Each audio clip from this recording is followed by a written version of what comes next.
75% rural population, 50% urban population, इन लोगों को हम फ्री में राशन बांटने का निर्णय माननीय प्रधानमंत्री जी के नेतृत्व में प्रधानमंत्री गरीब कल्याण अन्न योजना में हमने शुरू किया है, वो जारी है। ऐसे कोई प्रस्ताव नहीं है। हमारा स्टेट से निवेदन यही है to improve the accuracy of beneficiary of. जो लाभार्थी हैं उनकी पहचान की जानी चाहिए ताकि प्रधानमंत्री गरीब कल्याण योजना के आंकड़े के अनुसार आधार के साथ उसे जोड़ा जाता है। मीन्स डेथ होता है, CBDT, income tax, motor vehicle ownership, GSTN, MCA, ऐसे जो भी विषय है वो सब हम मैच करके स्टेट गवर्नमेंट को भेजते हैं। उसके एलिजिबिलिटी के क्राइटेरिया स्टेट डिसाइड करते हैं, उसके आधार पर वो डिसाइड करते हैं। हम 75% और 50% पे कोई भी चेंज आज के दिन में नहीं कर रहे हैं। श्री सप्तगिरी उल्का। स्पीकर सर, आपके माध्यम से मैं माननीय मंत्री जी पूछना चाहता हूं सर, पीडीएस में अभी भी लीकेजेस है। When we talk about aspirational district, जब हम आकांक्षी जिलों की बात करते हैं, Raigarh and Koraput, there are 2 districts in my particular. तो जिले हैं मेरे संसदीय निर्वाचन क्षेत्र में, दोनों आकांक्षी जिले हैं। मैंने देखा है कि इसमें खामी की वजह से जो लाभार्थी हैं उन्हें अन्न नहीं मिल रहा है। हमारे मैंगो कर्नल खा के वो बीमार हो गए थे, 2 की मौत हो गई थी। इसमें लीकेजेस जरूर है। आपके जो ई-केवाईसी करते हो आप मैंडेटरी कर दियो, और मोबाइल कनेक्टिविटी भी हम लोग के एरिया में बहुत चैलेंजिंग है कोरापुट कंधमाल में। तो क्या सरकार एक यूनिवर्सल बेसिक इनकम जैसे एक मिनिमम अमाउंट हर एक व्यक्ति को देने का प्लान भी कर रहे हैं इन एडिशन टू पीडीएस? क्या आप जवाब देंगे? नहीं, भारत सरकार का जो नेशनल फूड सिक्योरिटी एक्ट के तहत हमको फूड सिक्योरिटी देना है, वो फूड सिक्योरिटी हम रेगुलरली दे रहे हैं। और 2020 में कोविड के समय से लेके 2000 लगभग 2029 तक प्रधानमंत्री गरीब कल्याण अन्न योजना के तहत हम सबको अनाज बांट रहे हैं। जहां भी लीकेज हो रहा है अप टू डेसिग्नेटेड गोडाउन, ये जिम्मेदारी भारत सरकार के होते हैं। उसके बाद में जो फेयर प्राइस शॉप को चले जाता है, ultimately it goes to the beneficiary. वो बेनिफिशियरी तक पहुंचाने का काम स्टेट गवर्नमेंट का है। जहां भी कंप्लेंट आता है हम तुरंत स्टेट गवर्नमेंट को लिखते हैं कार्रवाई करने के लिए। और all 20.58 crore ration cards and 7.2 crore beneficiaries are digitised. आज ऑलमोस्ट डिजिटलीकरण हो, डिजिटाइजेशन करके हम आगे बढ़ रहे हैं। तो इसीलिए हम ई-पॉस के द्वारा भी मीन्स थंब इम्प्रेशन, बायोमेट्रिक्स, नहीं तो आइरिस लेके भी हम इसको आइडेंटिफाई करके देते हैं। उसके अलावा अभी ई-पॉस के साथ ही साथ ई वेइंग स्केल को भी, स्केल मशीन को भी, वेइंग मशीन को भी वो कनेक्ट करके उसका बहुत ही टारगेटेड जो गरीब व्यक्ति है उनको ही पहुंचाना ऐसा प्रयास कर रहे हैं। स्पेसिफिक कंप्लेंट है तो वो मुझे लिखने दो। क्वेश्चन नंबर 42, संख्या 42। क्वेश्चन नंबर बोल दें जी माननीय सदस्य। जी हाँ, क्वेश्चन 42। ओके, माननीय मंत्री महोदय। जवाब पटल पे रखा गया है। माननीय सदस्य माननीय सदस्य। सर, इन्होंने कहा है कि 74 के दौर के दौरान वार्षिक सर्वेक्षण पद्धति में समस्या आई थी। तो क्या समस्या थी सर, और इसके लिए उनको दूर करने का क्या प्रयास किया गया?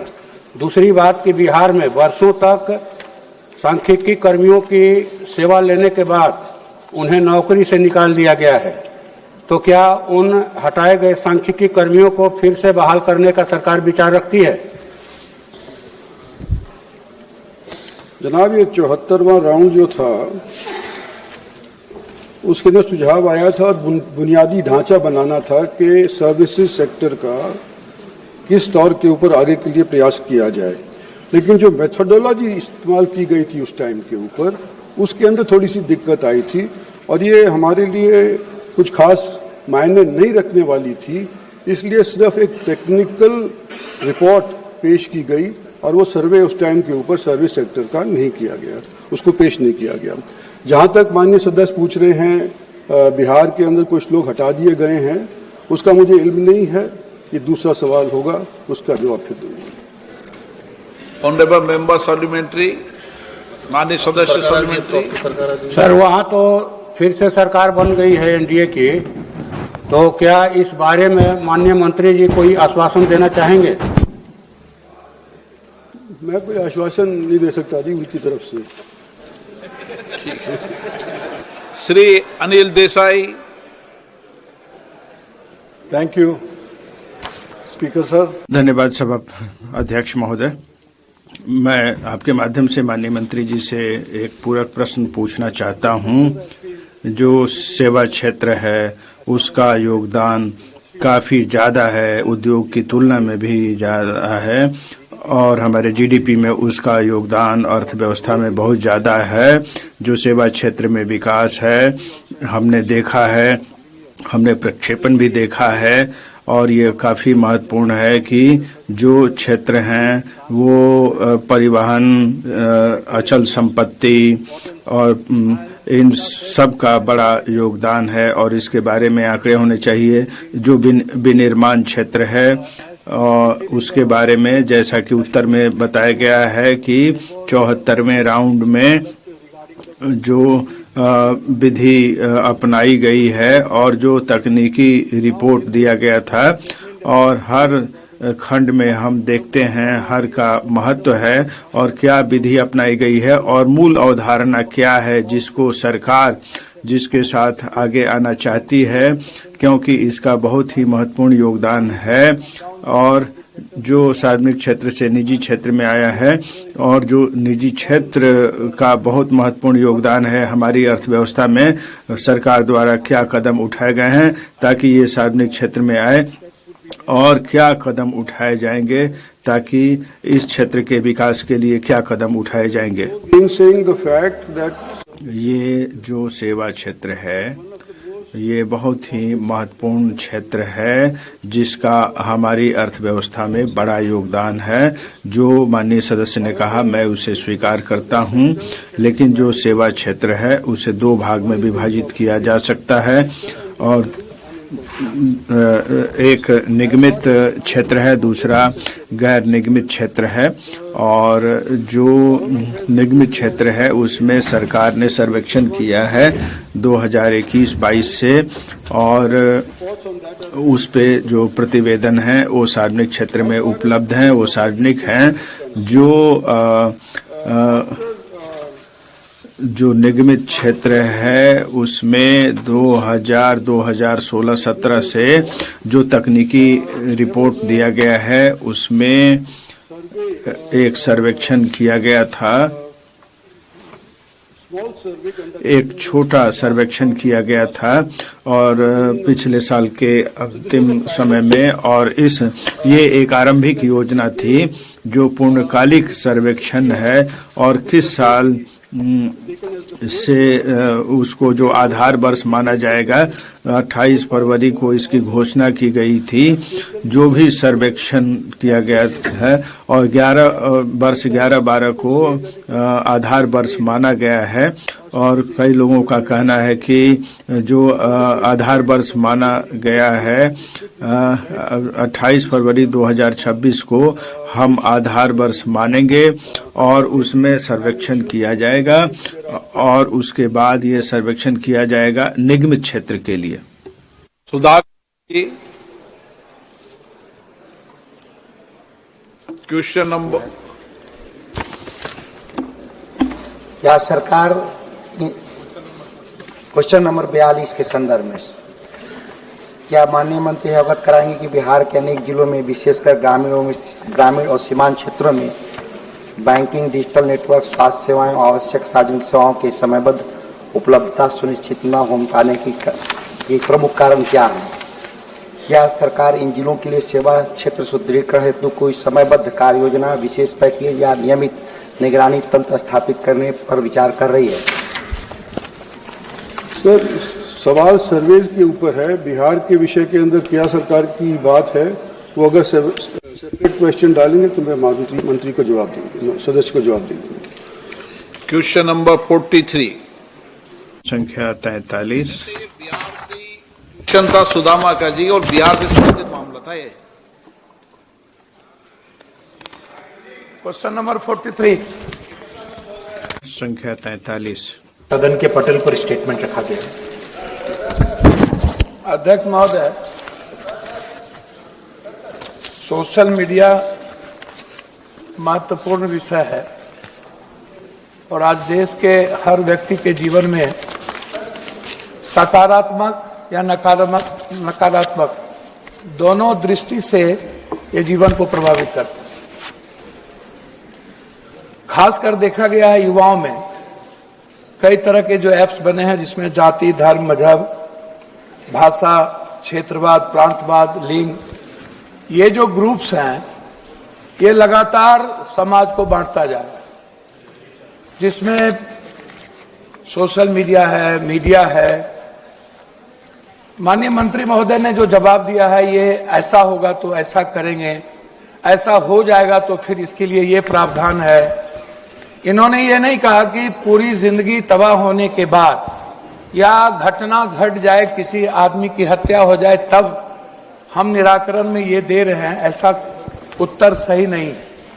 इन्हें ब्राजील या अन्य कंट्री से कई देश के लगभग सिंगापुर, फिनलैंड, अमेरिका, यूएसओ ने डिफेक्ट सुरक्षा मॉडल को लागू किया, जहां पर एप्पल, गूगल जैसी आजकल इंटरनेशनल बातें करते हो बिहार से निकल के। बिहार में अब आप बिहार को तो वैसे ही मेरा रिक्वेस्ट इसमें क्या है, सरकार को जो अच्छा लगता है तो वो सोशल मीडिया उनके लिए सही है, लेकिन जो इस देश की सुरक्षा, आंतरिक सुरक्षा या आने वाले युवाओं की पीढ़ी के लिए जो घरेलू हिंसा से लेके जिसके कारण, मंत्री जी माननीय मेरा अध्यक्ष जी, रिक्वेस्ट इसमें यह है माननीय कि अध्यक्ष जी, आपको देंगे, आपको देंगे, सप्लीमेंट्री देंगे, आपको सप्लीमेंट्री देंगे आपको। माननीय अध्यक्ष जी, सोशल मीडिया और फेक न्यूज के बारे में जो विषय माननीय सांसद जी ने उठाया है वो वाकई एक बहुत ही चिंताजनक विषय है। आई सिंसियरली, मैं गंभीरता पूर्वक कहना चाहता हूं कि ये जो फर्जी समाचार हमारे लोकतंत्र के लिए खतरा है और हमें social AI generated deep fake पर स्ट्रिक्ट एक्शन लेने की जरूरत है। जिस तरह से सोशल मीडिया प्लेटफॉर्म्स का उपयोग करके एक तरीके से कई ऐसे इकोसिस्टम बन गए जो कि भारत के संविधान को फॉलो नहीं करना चाहते, बहुत तरह से इस पार्लियामेंट द्वारा बनाए हुए कानून को भी पालन नहीं करना चाहते, उसमें स्ट्रिक्ट एक्शन लेने की और कड़े नियम बनाने की वाकई बहुत सख्त जरूरत है। हाल ही में कुछ नए रूल्स भी बनाए गए हैं। Within 36 hours take down करने की एक नया रूल अभी हाल ही में बनाया गया है।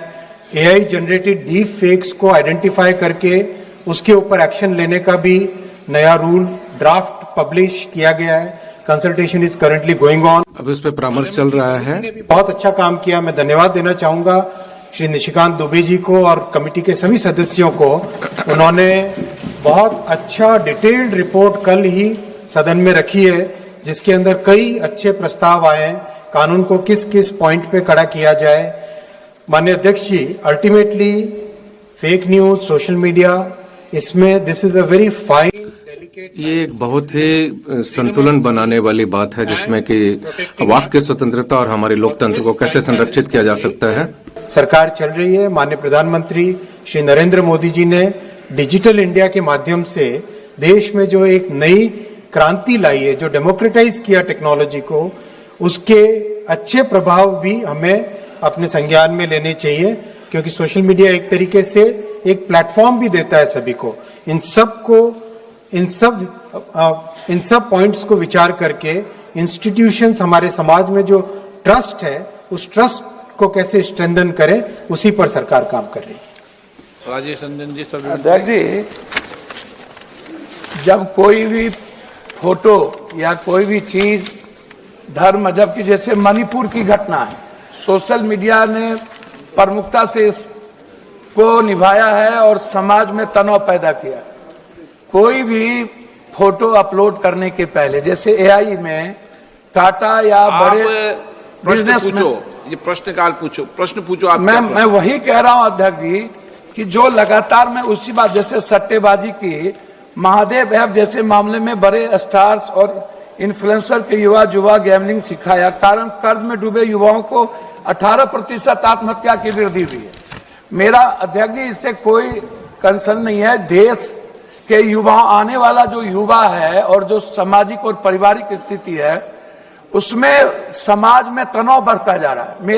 मेरा प्रश्न सिर्फ इतना है कि हम किसी भी चीजों को जब किसी भी चीजों पर अपलोड करते हैं और बाद में वो न्यूज चैनल उसको उठा करके जिस तरीके से गलत तरीके से समाज में भ्रम को पैदा करता है, उसकी कोई ऑथेंटिसिटी नहीं होती है, उसकी कोई सत्यापन नहीं होता है। अच्छा, उसको डालने के पहले किसी से परमिशन लेना चाहिए कि नहीं, ये होगा कि नहीं, तो इस पर किसी भी तरह की कोई कार्रवाई नहीं है। कठोर कार्रवाई हो, ये मेरा रिक्वेस्ट है। कठोर कानून बने और किसी भी तरह के गलत वीडियो को डालने के पहले माननीय अध्यक्ष उसके जी, बारे में जरूर कोई कानून। माननीय अध्यक्ष जी, माननीय सांसद जी ने जिस तरह से ऑनलाइन बेटिंग की बात की, मैं आपके माध्यम से सदन को एकदम स्पष्ट तौर पे कहना चाहूंगा, प्रधानमंत्री श्री नरेंद्र मोदी जी ने इतना कड़ा कानून बनाया है ऑनलाइन मनी गेमिंग को रेगुलेट करने के लिए, और उसके कारण देश में करोड़ों परिवारों को उसका बेनिफिट मिला है। जिस तरह से एक कैंसर की तरह ऑनलाइन मनी गेमिंग का प्रचार हो गया था, सब तरफ एक प्रसार हो गया था उसका, और स्प्रेड होने के बाद समाज में एक बड़ी विकृति आ गई थी, उसके ऊपर कड़ा कानून बनाया है। और प्रधानमंत्री श्री नरेंद्र मोदी जी की सरकार किसी भी कड़े से कड़े स्टेप को लेने से पीछे नहीं हटती है। श्री सीपी जोशी। धन्यवाद अध्यक्ष महोदय। मैं माननीय मंत्री महोदय से 5G को लेकर जो आपने बहुत स्पष्टीकरण पूरे राजस्थान और संसदीय क्षेत्र से संबंधित दिया, उसके लिए मैं आपका आभार प्रकट करता हूं। और माननीय प्रधानमंत्री जी का भी आभार प्रकट करता हूं कि जहां सुदूर क्षेत्र में नेटवर्क की समस्या थी, वहां हजारों सैकड़ों की संख्या में टावर लगे हैं। मेरा आपके माध्यम से प्रश्न है कि जिन 5G स्पेक्ट्रम कंपनियों ने काम शुरू किया है, उनसे पहले जो अनकवर्ड एरिया है वहां बुनियादी नेटवर्क उपलब्ध कराने के लिए सरकार इस बारे में कोई विचार कर रही है क्या? और यदि हाँ, तो इसके लिए जिन क्षेत्रों में नेटवर्क नहीं है 2G और 3G, वहां इसके लिए क्या विशेष समय सीमा डेडलाइन तय की है क्या? ये मेरा आपके माननीय अध्यक्ष जी, वैसे ये प्रश्न फेक न्यूज और सोशल मीडिया से संबंधित है, लेकिन मैं माननीय सांसद जी को मेरे साथ तो फिर माननीय संचार मंत्री जी इसका जवाब। ओके, श्री मणिकम टेगोर संक्षिप्त में। 25 से ज्यादा माननीय सदस्यों के सप्लीमेंट्री आए हैं। कभी व्यवस्था से आप लगाइए, बहुत गंभीर विषय है, देश की युवाओं का चिंता का विषय, और सारी संसद इस पर चिंता व्यक्त कर रही है। सरकार भी इस पर पॉलिसी ला रही है। कमेटी ने, संसदीय कमेटी ने भी रिकमेंडेशन की है। बैठकर वापस चर्चा करेंगे इस विषय पर। व्यापार। Thank you sir. धन्यवाद महोदय। माननीय मंत्री जी ने नियमों और तंत्रों का जिक्र किया, लेकिन उन्होंने शून्य आंकड़े दिए हैं उत्तर में। क्या वो इस बात की पुष्टि करेंगे कि सरकार ने जो है कोई भी एक भी सकारात्मक कदम उठाए हैं जो प्रमुख समाचार चैनलों के बारे में और सोशल मीडिया पे इस तरह के फर्जी समाचार फैलाने वालों को, विशेषकर पिछले 2 वर्षों के दौरान? यदि हाँ, तो उन मामलों का हमें बताया जाए, और क्यों जो है चयनित रूप से कुछ को ही लक्षित किया जाता है और फैक्ट चेक यूनिट के नाम पे?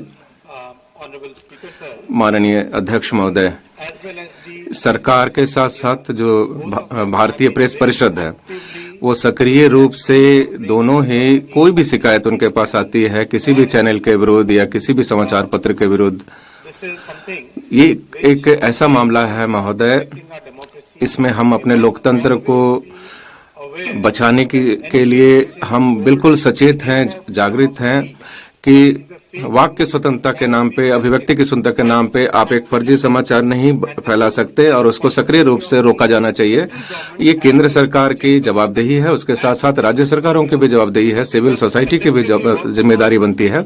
हम सभी को सामूहिक रूप से इस दिशा में कार्य करना होगा, यह सुनिश्चित करने के लिए कि हमारे समाज में विश्वास कायम रहे और उसको और सुदृढ़ कैसे बनाया जा सके। जहां तक केंद्र सरकार की बात है, उनकी संस्थाओं की बात है, हम लगातार कोई भी कार्रवाई करने को तत्पर हैं इन फर्जी समाचारों के विरुद्ध। Shri CN Anna Durai, Shri G Selvam, question number 44। प्रश्न संख्या 44 महोदय।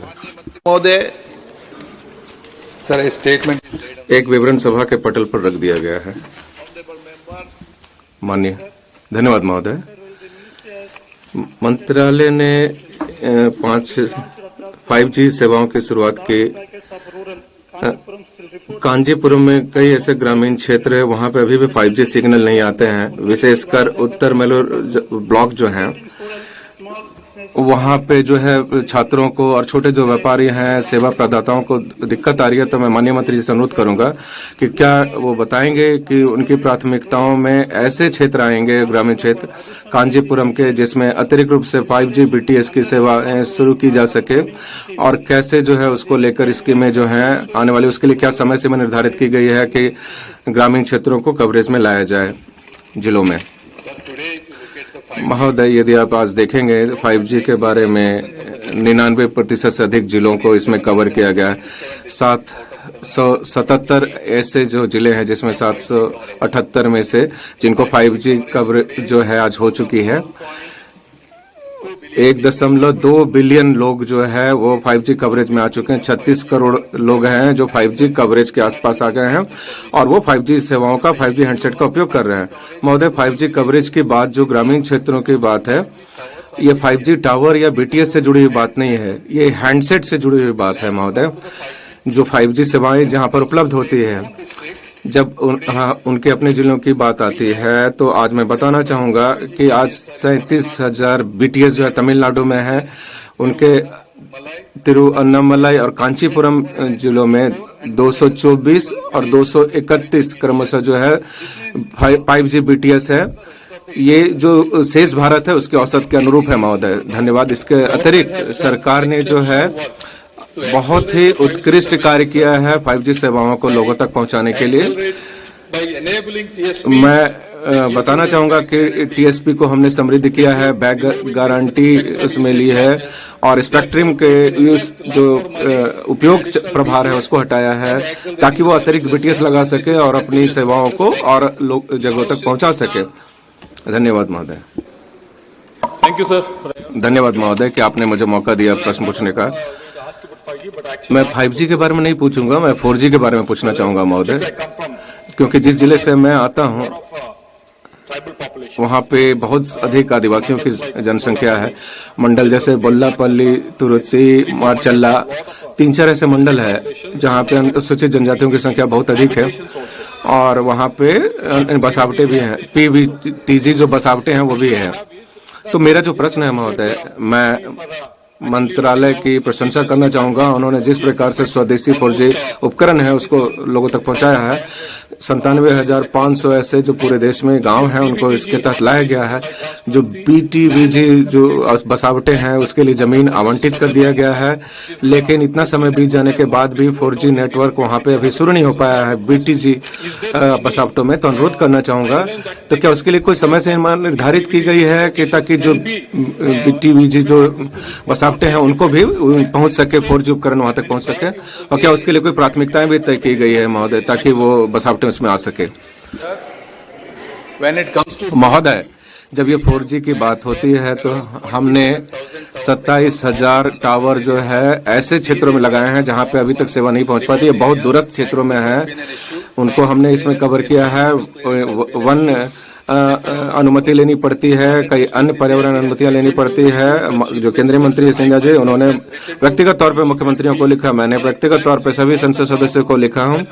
लेकिन होता क्या है महोदय, ऐसे क्षेत्रों में जो समस्या होती है कि उनसे जानने का प्रयास किया है ताकि हम जो वहाँ के स्थानीय सांसद हैं उनके साथ समन्वय में काम कर सके और जो कार्यान्वयन करने वाली एजेंसियां हैं ताकि उसमें तेजी ला सके। महोदय, जब व्यक्तिगत गांवों की बात की जाती है तो काफी इसमें अलग अलग तरह की बातें आ जाती हैं। वहां पे मैं जानकारी चाहूंगा ताकि उन समस्याओं का समाधान करने को उसमें तेजी लाएंगे महोदय, और मैं प्रसन्न हूं कि मैं इस पे काम करूंगा महोदय।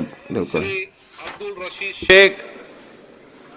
सर, मैं ऑनरेबल मिनिस्टर साहब से ये गुजारिश करना चाहूँगा कि नॉर्थ कश्मीर में जो बॉर्डर एरियाज हैं, करना, मच्छल, गुरेज, ऊड़ी, वहाँ पर 5G 4G तो दूर की बात, अभी मोबाइल टावर्स की भी जरूरत है। मतलब नेटवर्क में मतलब फोन कनेक्टिविटी भी नहीं है। गुजरपति अभी गांव में टीवी चैनल पे जेल में देखा हूं कि वहां पर लोग 5 दिन से LG साहब से गुजारिश कर रहे हैं, CM साहब से गुजारिश कर रहे हैं कि हमें फोन तो कम से कम फोन की फैसिलिटी मिले। मैं यही रिक्वेस्ट करूंगा इनसे कि क्या ये मेहरबानी करके अपने जो इनके मतलब इनका विभाग जो है, इनका डिपार्टमेंट जो है, उन्हें कहेंगे कि जो बॉर्डर एरियाज हैं why should they suffer, specially in Kupwara and Baramulla district. और जो अभी उन्होंने कहा कि हमने सारे MPs को लिखा है, मैं तो तिहाड़ जेल का MP हूं, मुझे तो कोई लेटर उनका मिला नहीं, हम भी अपना दर्द बता दें। Thank you sir. सर, ये प्रश्न के साथ और इसके पहले हमारे सांसद महोदय ने जो प्रश्न पूछा उसके साथ भी एक बहुत अहम मुद्दा जुड़ा हुआ है। आज दूरसंचार एक लग्जरी नहीं बनी, लेकिन एक नेसेसिटी बन चुकी है और इसके माध्यम से देश की जनता पूर्ण विश्व के साथ जुड़ती है। इसी को मद्देनजर रखते हुए प्रधानमंत्री जी ने अपना संकल्प बनाया है कि 100% 100% 4G का सैचुरेशन हमें देश में सुनिश्चित करना है और डिजिटल भारत निधि के कोष से इसके लिए राशि भी दी गई है। अभी उत्तर में भी बताया गया कि करीब 47,000 टावर के लिए राशि भी उपलब्ध की गई है, जिसमें से मुझे खुशी है आपको सूचित करते हुए और आपके द्वारा हाउस को सूचित करते हुए कि पिछले 1 वर्ष की अवधि में करीब 25,000 टावर हमारे संपूर्ण देश में लग चुके हैं। बाकी 12,000 टावर्स, जिसमें अभी हमारे सांसद महोदय ने मुद्दा उठाया, कश्मीर के हमारे सांसद महोदय ने मुद्दा उठाया, ये अभी भी कार्य प्रगति पर हैं। एक मिनट। इसके पीछे कई कारण हैं। मैं कुछ कारण आपके सामने रखना चाहता हूं। कई जगह सर्वे नहीं हो पाया है, कई जगह राइट ऑफ वे की एक्सेस है, कई जगह राज्य सरकार की अनुमति की जरूरत है। तो अप्रैल के माह में एक टावर के बारे में बैठकर हम लोग ने विश्लेषण किए और 2415 कारण है। हमने एक कारण को रेखांकित किया। प्रदेश सरकार के साथ पत्रचार केवल नहीं, मुख्यमंत्रियों से राज्य मंत्री और मैंने स्वयं बात किया और आज हाउस में आपको सूचित करते हुए मुझे हर्ष है कि 2415 विषयों में से इस पिछले सोमवार हमने जो कैलकुलेट किया है 1990 इश्यूज पूर्ण रूप से हम लोग ने सफलतापूर्वक क्रियान्वयन कर चुके हैं। ये मुद्दा हमारा मंत्रालय और भारत सरकार हर हफ्ते के आधार पर देख रहा है और मैं आपको विश्वास दिलाना चाहता हूं कि जो हमने टारगेट पिछले 1 वर्ष में 25,000 टावर किए हैं, ये बाकी 12,000 टावर भी, जिसमें जम्मू कश्मीर भी बहुत महत्वपूर्ण इसमें एक महत्व रखता है, हम संपूर्ण रूप से देश का 100% सैचुरेशन प्रधानमंत्री जी के संकल्प के आधार पर अगले साल तक पूर्ण रूप से हम कर पाएंगे। हुडा। प्रश्न दूरसंचार सेवा प्रदाताओं से जुड़ा हुआ प्रश्न है और दूरसंचार सेवाओं में एक सरकार का संचार सारथी ऐप को प्रीलोड की अनिवार्यता को लेकर एक आदेश कल देश के सामने आया है। उसके बाद मंत्री महोदय ने उस पर स्पष्टीकरण कुछ दिया है कि वो ऐप प्रीलोड किया जाएगा, लेकिन बाद में आप उसको डिसेबल कर सकते हैं, वो चॉइस यूजर्स को देने की आपका एक स्पष्टीकरण आया।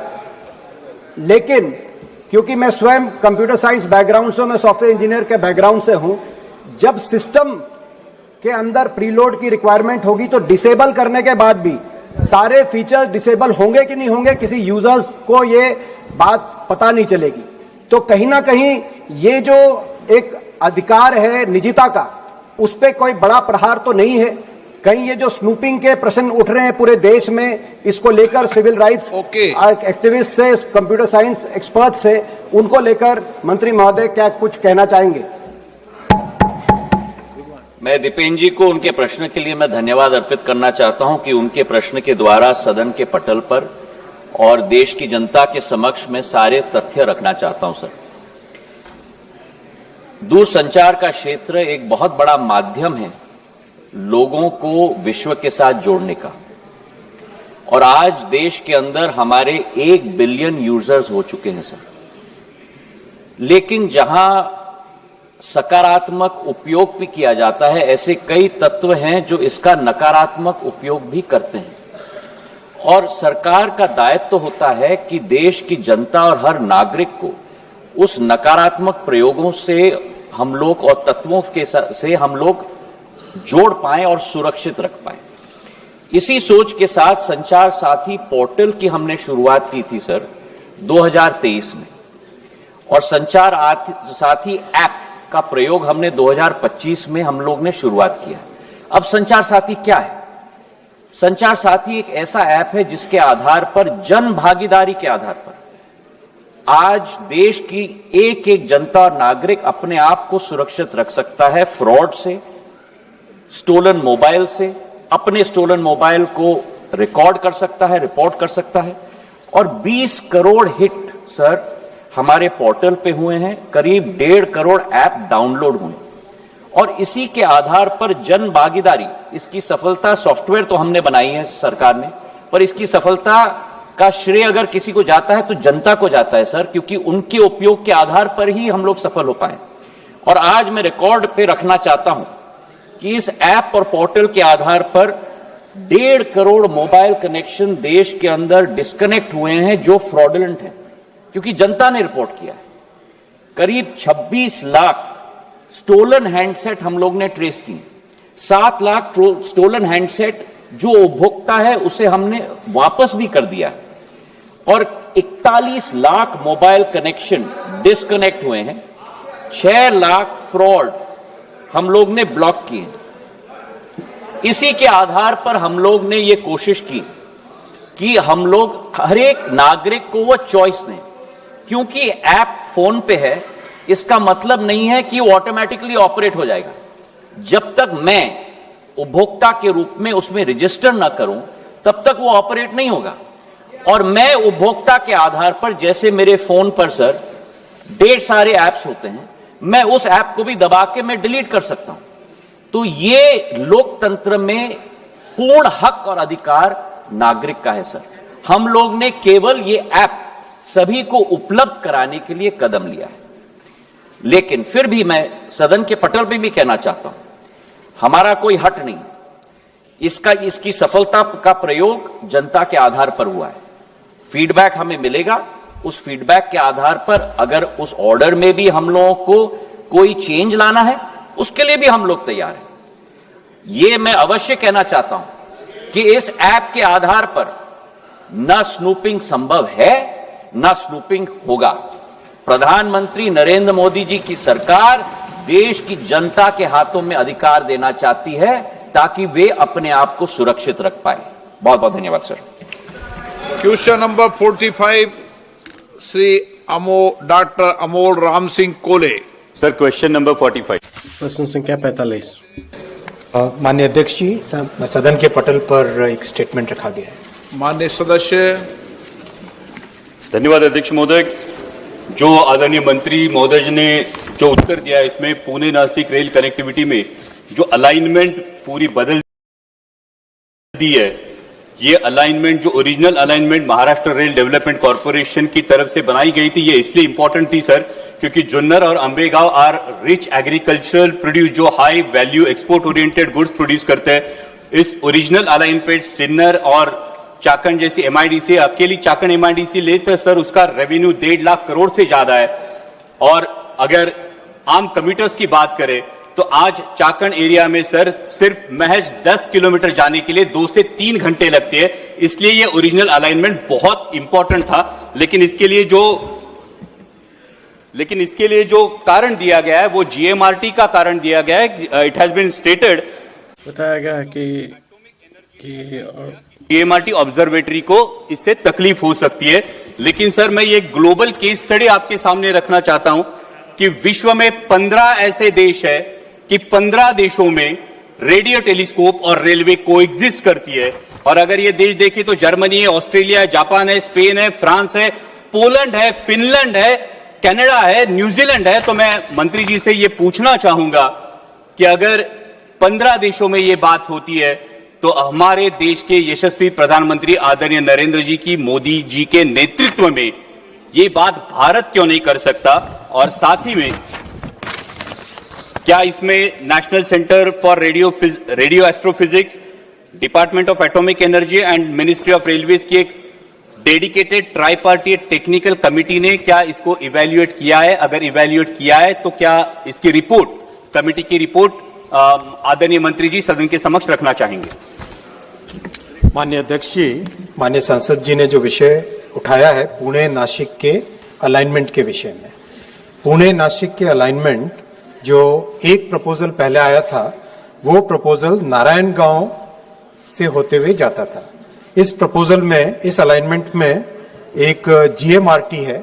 जीएमआरटी एक बहुत बड़ी, एक इंटरनेशनली यूज्ड ऑब्जर्वेटरी है जिसमें 31 कंट्रीज का योगदान है और 31 countries are using that observatory.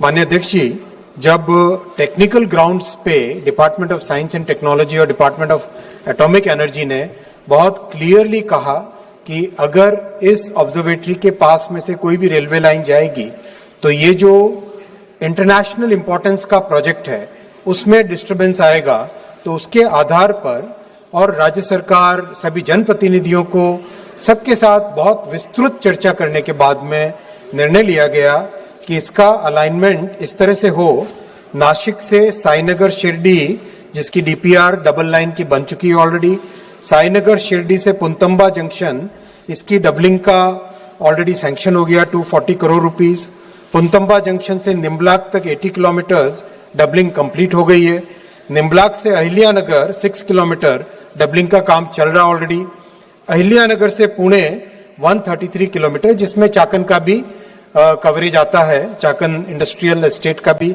Coverage आता है। इसके लिए न्यू डबल लाइन का डीपीआर प्रिपेयर हो गया है 8,970 करोड़ रुपीस से। माननीय अध्यक्ष जी, ये जो ऑल्टरनेटिव अलाइनमेंट है इसमें और जो पुराना अलाइनमेंट प्रपोज किया गया था, टाइम का डिफरेंस दोनों में बहुत कम आता है और साथ ही साथ साईनगर शिरडी जो कि हम सबके सांस्कृतिक पॉइंट ऑफ व्यू से बहुत ही महत्वपूर्ण तीर्थ स्थल है, वो भी नासिक से जुड़ जाता है। तो नए अलाइनमेंट में बहुत अच्छे बेनिफिट है। माननीय सांसद जी के और भी अगर कोई सुझाव होंगे और जिस रिपोर्ट के बारे में वो बता रहे हैं वो शेयर करेंगे, मैं जरूर उसका भी अध्ययन करूंगा। माननीय सदस्य सप्लीमेंट्री।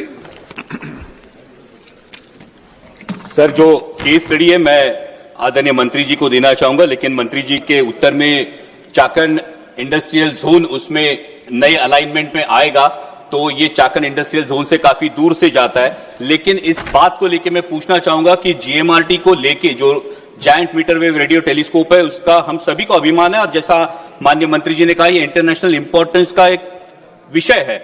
लेकिन जीएमआरटी की वजह से जुन्नर और अंबेगांव इन दो तहसील में सर कोई इंडस्ट्री डेवलप नहीं होती।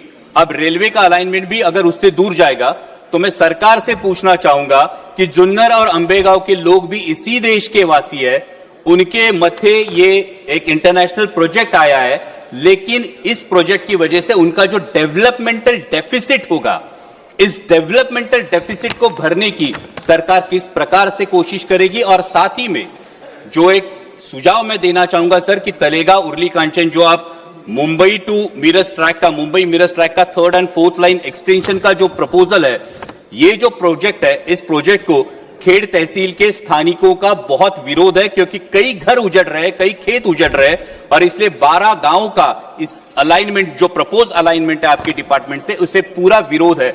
तो मैं मंत्री जी से गुजारिश करना चाहूंगा कि क्या ये अलाइनमेंट रीथिंक की जा सकती है, जो थोड़ी सी नॉर्दर्न साइड से, अगर 15-20 किलोमीटर ये नॉर्दर्न साइड से जाए, जहां कम से कम किसानों की लैंड एक्विजिशन हो, कम से कम घर उजड़े, और साथ ही में ये जुन्नर अंबेगांव का जो डेवलपमेंटल डेफिसिट है, ये भी दोनों का एक संयोग हो सके। क्या ये रीअलाइनमेंट के बारे में सोच के जुन्नर अंबेगांव खेड़ के इन किसानों को आप राहत देने की सोच रहे हैं?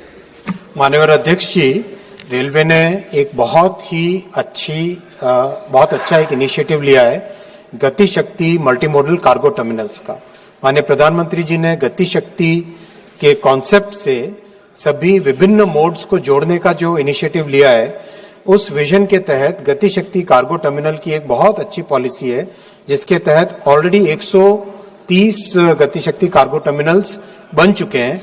उसी स्कीम के तहत, उसी पॉलिसी के तहत जो 2 नाम आपने लिए, उनके इंडस्ट्रियल डेवलपमेंट के लिए बहुत कुछ किया जा सकता है। 30-40 किलोमीटर का जो भी अगर एक कनेक्टिंग सेक्शन बनना हो, वो कनेक्टिंग सेक्शन इस कार्यक्रम के तहत भी किया जा सकता है। माननीय सांसद महोदय और राज्य सरकार दोनों मिलकर वहां के जितने भी ग्रामीण क्षेत्र जहां पे इंडस्ट्रियल डेवलपमेंट करना है, उनके साथ एक बैठक करें, रेलवे के अधिकारियों को भी भेजेंगे उसमें, और मिलकर सबका साथ सबका प्रयास करके इसमें आगे डेवलपमेंट हो, वो निश्चित भाव पे उस पर एक्शन लिया जाएगा। साथ ही साथ जो दूसरे प्रोजेक्ट के अलाइनमेंट की बात की है, उसमें भी माननीय सांसद और राज्य सरकार और रेलवे के अधिकारी सब मिलकर करेक्ट, अगर अलाइनमेंट चेंज करना है तो उसमें कोई ऐसा हार्ड एंड फास्ट नहीं है। जहां पर जो जनता के लिए काम करने की, माननीय प्रधानमंत्री जी ने तो प्रधानमंत्री कार्यालय के नाम भी कर दिया है सेवा तीर्थ। तो सेवा तीर्थ उस भावना को दर्शाता है कि जनता की सेवा के लिए मोदी जी की सरकार समर्पित है, तो उसी भावना के साथ काम। लोक भवन भी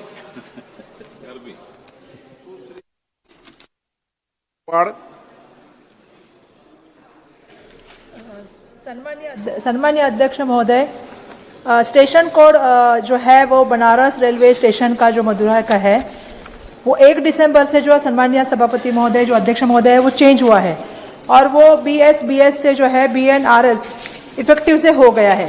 इस कारण से क्या हो गया है मंत्री महोदय कि टेम्पररी डिस्टर्ब सिस्टम जो है, पैसेंजर रिजर्व सिस्टम जो है, पूरी तरह से जो है वो डिस्टर्ब हो गया, और लगभग 30 नवंबर से लेके 1 तारीख की जो सुबह है, तो वहाँ पे पूरा जो है वो कियोस्क फैल गया।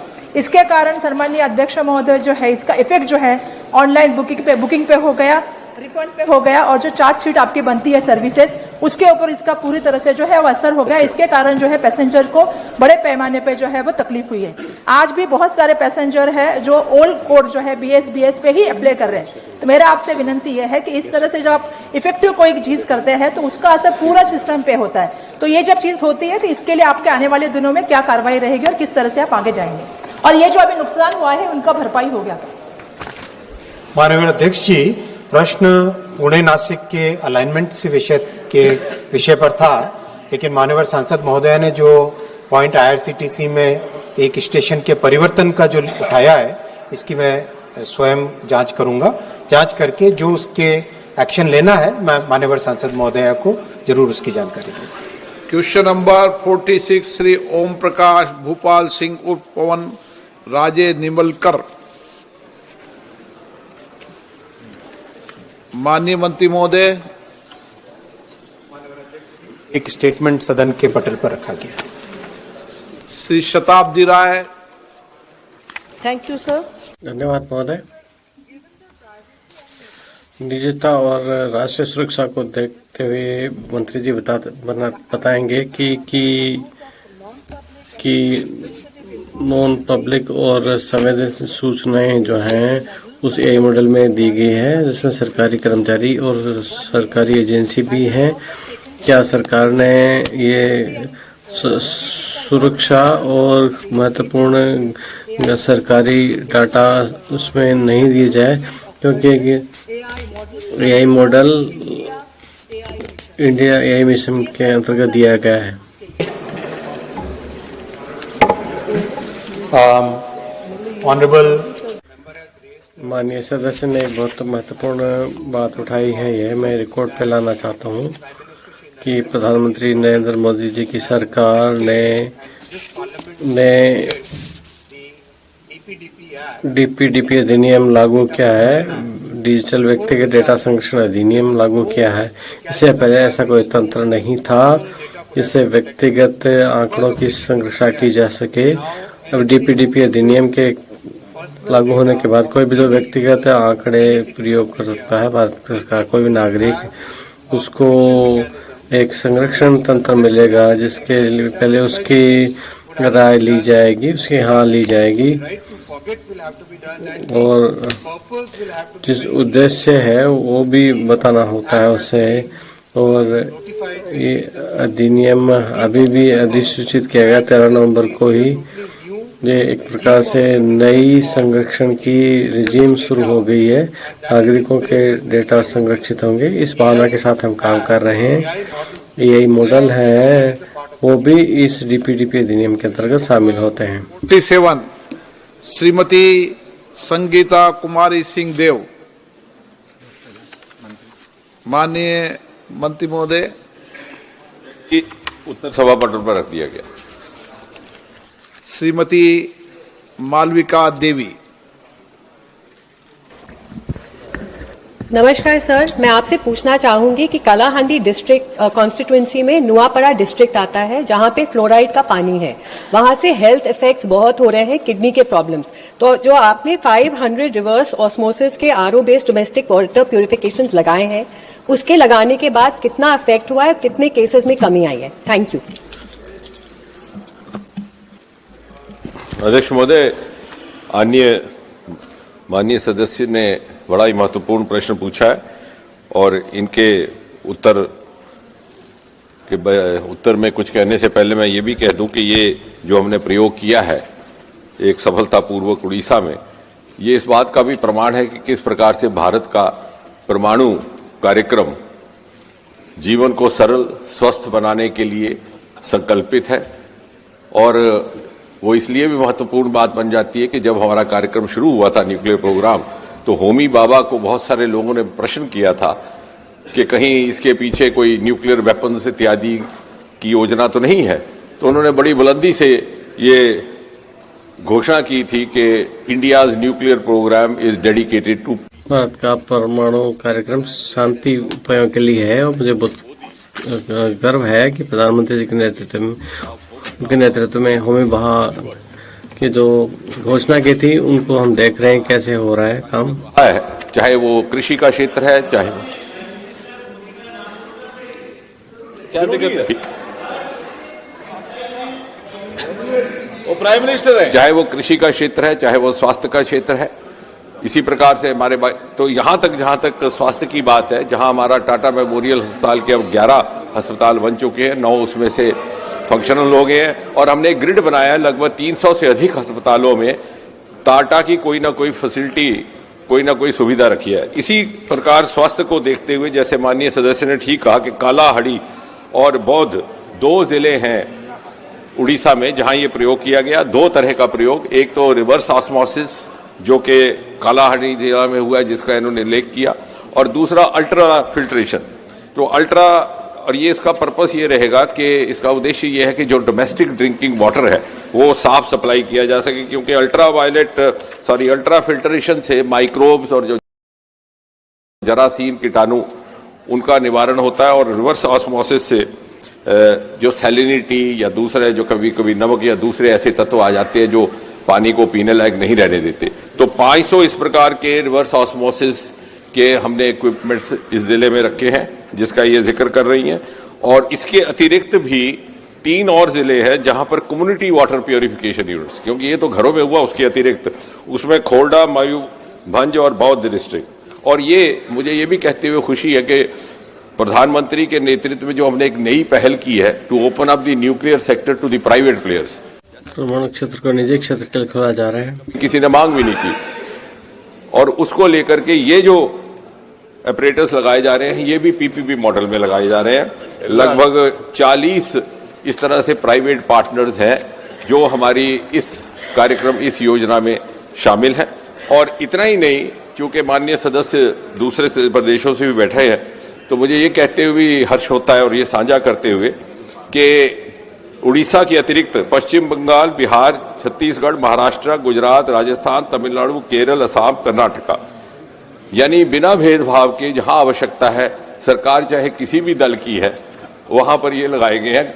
कर्नाटका में लगाए गए, पश्चिम बंगाल में सबसे ज्यादा, केरल में, और इसलिए ताकि जैसे मोदी जी ने कहा कि विकसित भारत के निर्माण में प्रत्येक नागरिक का योगदान अनिवार्य है, लिहाजा प्रत्येक नागरिक का स्वास्थ्य सुनिश्चित करना भी ये सरकार अपनी जिम्मेवारी समझती है। क्वेश्चन नंबर 48 श्री बाला शोरी बल्लभ नेनी। सर क्वेश्चन नंबर 48 महोदय, प्रश्न संख्या 48 स्टेटमेंट सदन के पटल पर।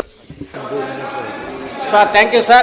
सर धन्यवाद महोदय। मछलीपट्टनम रेपल्ले रेलवे लाइन बहुत महत्वपूर्ण है और मंत्री जी ने भी बहुत ही सकारात्मक उत्तर दिया है। मैं उनसे जानना चाहूँगा माननीय मंत्री जी से कि 2026-27 में के बजट में क्या इस परियोजनाओं को मंत्री जी अपने बजट में शामिल करेंगे? Honourable member has raised. माननीय सदस्य ने प्रश्न मछलीपट्टनम रेपल्ले रेलवे लाइन के बारे में बात की। बहुत महत्वपूर्ण संरक्षण है, जैसे ये नए संपर्क मतलब पत्तन को उपलब्ध कराएगा। मछलीपट्टनम कार्गो पोर्ट से दक्षिण भारत के दक्षिण राज्यों के अन्य शहरों को सुविधा उपलब्ध करेगा। ये बहुत महत्वपूर्ण प्राथमिकता इसको दी जा रही है। इसकी डीपीआर बन रही है। ये भी बताना चाहूँगा कि मछलीपट्टनम को पत्तन को संपर्क विजयवाड़ा होते हुए, जिसमें बहुत जबरदस्त सुधार हुआ है। विजयवाड़ा से विशाखापट्टनम के दोहरीकरण का काम हो चुका है। विजयवाड़ा से तेनाली की एक तीसरी लाइन है का काम चल रहा है। गुड़ीवाड़ा से दुग्गिराला का संपर्क है, वो उसका भी संरक्षण का काम चल रहा है। रेपल्ले पिपले का डीपीआर चल ही रहा है। गुड़ीवाड़ा से बीमार नरसापुरम उसका दोहरीकरण का काम भी पूरा हो चुका है। माननीय अध्यक्ष महोदय, मैं ये भी बताना चाहूँगा कि 2014 से पहले जो कुल रेलवे बजट था आंध्र तेलंगाना के लिए, उस समय वो 886 करोड़ ही होता था। अब ये नरेंद्र मोदी जी की नेतृत्व वाली सरकार ने 9,417 करोड़ दे दिया है। वो अकेले आंध्र प्रदेश को दिया। ये बहुत ही बड़ा जंप है। इससे बहुत सारे बदलाव आएंगे। प्रश्नकाल समाप्त। माननीय सदस्यगण, मुझे निम्नलिखित माननीय सदस्यों की स्थगन प्रस्ताव की सूचना प्राप्त हुई है। श्री उमेश भाई बाबूभाई पटेल, कुमारी सुधार, श्रीमती प्रतिभा मंडल, श्री कीर्ति आजाद, सुश्री एस ज्योतिमणि, राजेश रंजन, गुरजीत सिंह ओजला, लालजी वर्मा, देवेश शाक्या, जियाउर रहमान, धर्मेंद्र यादव, आनंद भदौरिया, दीपेंद्र सिंह हुडा, नरेश चंद उत्तम पटेल, श्री टी.आर. बालू, बी. मनिकम टेगोर, विजय कुमार उर्फ विजय बसंत, के. राधा कृष्णन, प्रोफेसर सौगत राय। मैंने आज किसी भी स्थगन प्रस्ताव की सूचना की अनुमति नहीं दी है। सभा पटल पर रखे जाने वाले पत्र item number 3 Rao Inderjit Singh. Speaker sir, I rise to. माननीय अध्यक्ष महोदय, मैं आपकी अनुमति से आज की पुनरीक्षित कार्यसूची में क्रम संख्या 3 पर अपने नाम के समक्ष सूचीबद्ध प्रपत्रों को सभा के पटल पर रखता हूं। डॉक्टर जितेंद्र सिंह। अध्यक्ष महोदय, आपकी अनुमति से मैं आज की संशोधित कार्यवली की क्रम संख्या 4 पर मेरे नाम के आगे सूचीबद्ध कागजात सभा पटल पर रखता हूं। धन्यवाद अध्यक्ष महोदय। Item number 5 Shri Jitin Prasad. Respected speaker साहब, माननीय अध्यक्ष महोदय, मैं आपकी अनुमति से आज की पुनरीक्षित कार्यसूची में क्रम संख्या 5 पर अपने नाम के समक्ष जो प्रपत्र हैं उनको सभा के पटल पर रखता हूं। Sir, I rise to lay on the table of माननीय अध्यक्ष महोदय, मैं सभा के पटल पर आपकी अनुमति से आज की पुनरीक्षित कार्यसूची में क्रम संख्या 6 पर अपने नाम के समक्ष जो प्रपत्र हैं वह रखता हूं। Honorable Speaker, sir, with your kind माननीय अध्यक्ष महोदय, मैं आपकी अनुमति से आज की पुनरीक्षित कार्यसूची में क्रम संख्या 7 पर अपने नाम के समक्ष सूचीबद्ध प्रपत्रों को सभा के पटल पर रखता हूं। धन्यवाद। Number 8 Shri Ravneet Singh. Honorable Speaker, माननीय अध्यक्ष महोदय, मैं आपकी अनुमति से आज की पुनरीक्षित कार्यसूची में क्रम संख्या 8 पर अपने नाम के समक्ष सूचीबद्ध प्रपत्रों को सभा के पटल पर रखता हूं। Item number 9 Shrimati Nimuben. अध्यक्ष महोदय, मैं आपकी अनुमति से आज की संशोधित कार्यसूची में क्रम संख्या 9 पर अपने नाम के आगे उल्लेखित कागजात हिंदी और अंग्रेजी में सभा पटल पर रखती हूं। धन्यवाद। आइटम नंबर 10 महासचिव। सर, आई हैव टू माननीय अध्यक्ष महोदय, मैं यह बताना चाहता हूं कि राज्यसभा ने कोई भी अनुशंसा नहीं की है लोकसभा में जो मणिपुर माल व सेवा कर दूसरे संशोधन विधेयक 2025 से संबंधित हो। Sorry to present 5th and 6th reports of माननीय अध्यक्ष महोदय, मैं अधीनस्थ विधान संबंधी समिति के निम्नलिखित प्रतिवेदन हिंदी तथा अंग्रेजी संस्करण को प्रस्तुत करता हूं। Number 12 Shri PC Mohan. I rise to lay माननीय अध्यक्ष महोदय, मैं 2 वक्तव्य हिंदी और अंग्रेजी संस्करण जो कि सामाजिक न्याय और अधिकारिता संबंधी स्थायी समिति की हैं 2025 या 26 से संबंधित उसको सभा के पटल पर रखता हूं। Item number 13 Shrimati Nimuben. माननीय अध्यक्ष महोदय, मैं आपकी अनुमति से आज की संशोधित कार्यसूची में क्रम संख्या 13 पर अपने नाम के आगे सूचीबद्ध विवरण जो खाद्य और सार्वजनिक वितरण विभाग, उपभोक्ता मामले, खाद्य और सार्वजनिक वितरण मंत्रालय से संबंधित भारत में चीनी उद्योग एक समीक्षा के बारे में संबंधित संसदीय स्थायी समिति के 32वें प्रतिवेदन में की गई सिफारिशों के कार्यान्वयन की स्थिति के बारे में वक्तव्य सभा पटल पर रखती हूँ। धन्यवाद। Item number 14 Shri Kiren Rijiju ji. sir, with your permission, आपकी अनुमति से मैं यह प्रस्ताव करना चाहता हूं कि यह सभा 2 दिसंबर 2025 को सभा को प्रस्तुत कार्य मंत्रणा समिति के 11वें प्रतिवेदन से सहमत है। प्रश्न ये कि सभा 2 दिसंबर 2025 को सभा में प्रस्तुत कार्य मंत्रणा समिति के 11वें प्रतिवेदन से सहमत है। जो सदस्य प्रस्ताव के पक्ष में हाँ कहें, जो प्रस्ताव के विरोध में ना कहें। मेरे विचार में निर्णय हाँ वालों के पक्ष में प्रस्ताव अनुमोदित किया गया। शून्यकाल Shri Ummedaram Beniwal.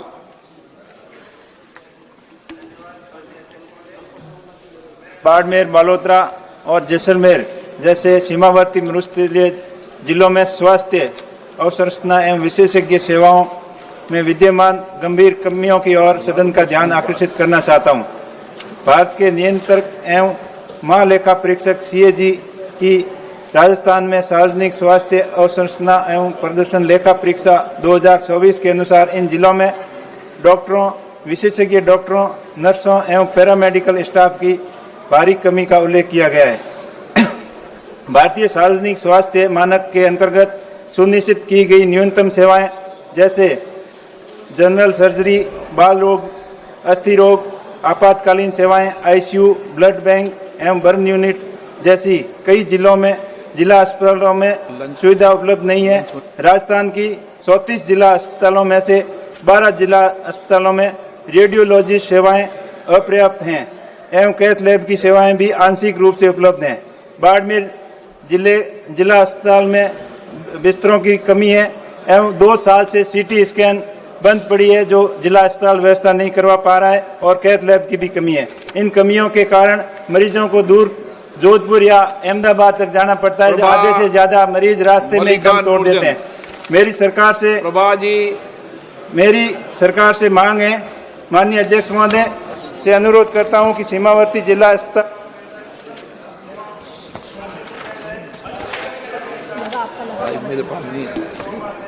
Thank you speaker sir. धन्यवाद माननीय अध्यक्ष महोदय। मैं जो बीएसएनएल मोबाइल टावर के इंसुलेशन से संबंधित मेरा एक मुद्दा है जो मेरे निर्वाचन क्षेत्र से संबंधित है। यहाँ पर जो लास्ट मिनट संपर्क है उसके सुनिश्चित करने के लिए मैं जो डिजिटल इंडिया मिशन में शामिल किया गया है मैं उससे संबंधित बात रखना चाहती हूँ। चीका कोगलर गांव और चंदगिरी तालुका में है, हुनाली तालुका में गांव है, और कोंगना लसुरु तांडविला गांव जो मेरे दावनगिरी संसदीय क्षेत्र में है। यहाँ पर बहुत सारी मुश्किलें हो रही हैं क्योंकि मोबाइल नेटवर्क उपलब्ध नहीं है। बहुत बार यह सूचना में लाया जा चुका है जो शिवमोगा बालारी सर्कल में है, लेकिन संचार मंत्रालय को भी यह सूचित किया जा चुका है। जो विद्यार्थी हैं, किसान हैं और छोटे व्यापारी हैं उनको बहुत मुश्किलें आ रही हैं। जो नेशनल पेमेंट और राष्ट्रीय भुगतान की जो सुविधाएं हैं वह भी वो नहीं मुहैया करा पा रहे हैं। माननीय अध्यक्ष महोदय, इसलिए मैं यह आग्रह करती हूं कि जो बीएसएनएल नेटवर्क है वह यह ग्रामीण समुदायों को यह सेवाएं मुहैया कराए। मैं यह भी रेखांकित करना चाहती हूं कि बीएसएनएल जो तीसरा भुगतान का संशोधन किया गया है जो 2017 में था उसके यह बहुत ही अन्यायकारी है। इसको भी देखा जाए क्योंकि यह वाणिज्य फायदे के लिए नहीं बनाया गया है, यह सेवा के लिए है। बीएसएनएल के जो कर्मचारी हैं उनको 2026 तक जो भी सेवाएं देनी है वह उनको दी जाए। धन्यवाद सर। आज मैं इस सदन में आयुष्मान भारत प्रधानमंत्री जन आरोग्य योजना, जिसे स्नेह से और गर्व से आयुष्मान कार्ड कहते हैं, उस ऐतिहासिक पहल को नमन करना चाहता हूं। यह केवल एक कागज का कार्ड नहीं, यह गरीब के लिए चिंता से मुक्ति और स्वास्थ्य की सुरक्षा का विश्वास है। यह योजना जिसने लाखों परिवारों को कर्ज, गरीबी और असहायता से बचाया है। जो पहले अस्पताल में जाने से डरते थे आज वे कह रहे हैं इलाज भी होगा और सरकार खर्च उठाएगी। लेकिन इस महान योजना के साथ कुछ चुनौतियां भी सामने आई हैं। कई निजी अस्पताल उपचार में जानबूझकर देरी करते हैं ताकि मरीज मजबूरी में पैसे देकर इलाज करवाए या दूसरे विकल्प छोड़े।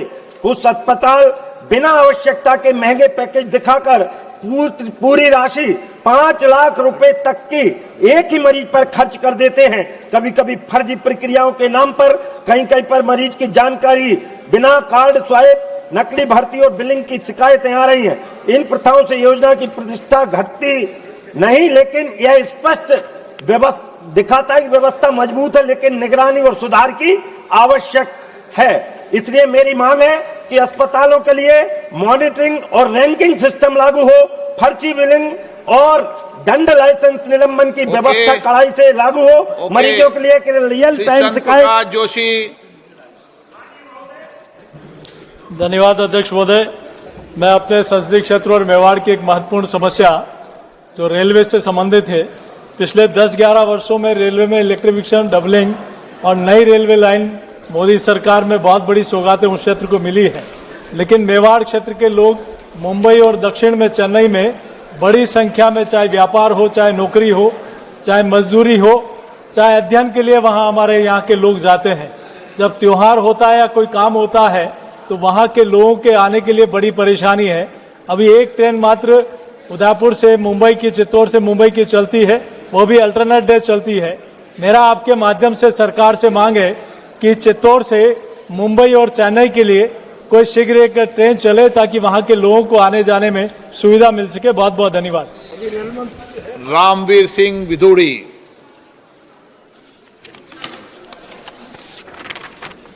बहुत बहुत धन्यवाद आदरणीय अध्यक्ष महोदय। मैं आपके माध्यम से सरकार का ध्यान दिल्ली में लगभग पिछले 5 सालों से मास्टर प्लान लागू नहीं किया गया है। 2021 में मास्टर प्लान आना था। आज 2025 हो गया है। दिल्ली में लैंड पूलिंग पॉलिसी लागू नहीं हो रही है। दिल्ली में जीडीए पॉलिसी लागू नहीं हो रही है और इसी के कारण दिल्ली अनप्लान्ड तरीके से उसका विस्तार हो रहा है।